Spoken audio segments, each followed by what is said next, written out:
Hi, it's Christina with the Sisyphean Journal, and we are continuing our way through Chapter 1 of Lyme 5, the book I helped write when I was working at Life Dynamics in Denton. Now, this section is amputation.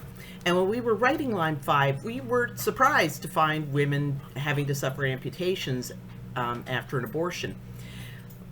We found that I recall 4 cases, but one of them we couldn't find a secular source. Some pro-lifers told us that a woman in their community had developed post-abortion sepsis, and she ended up a quadruple amputee, and the pro-life group was bringing her groceries.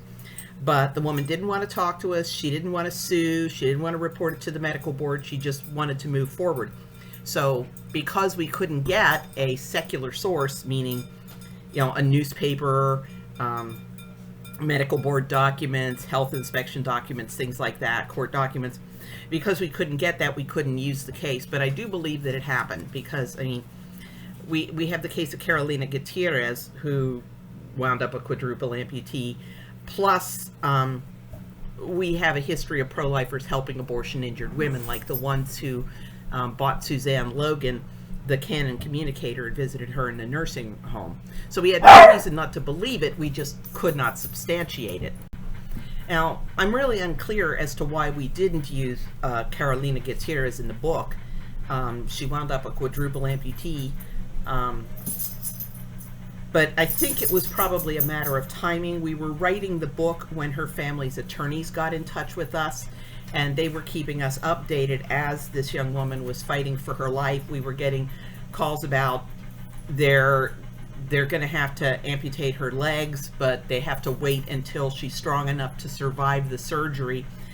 And we're talking about, are her kids being brought into the hospital to see her and wondering where mommy's arms and legs are?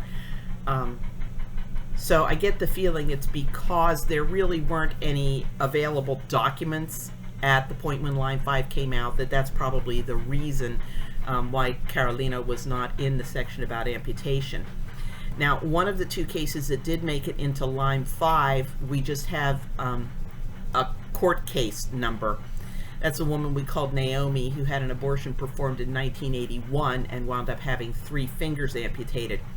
Now, the other one, this is not the last time I'm going to apologize for our crappy endnotes. We didn't put the name of the article, we just put the newspaper and the date.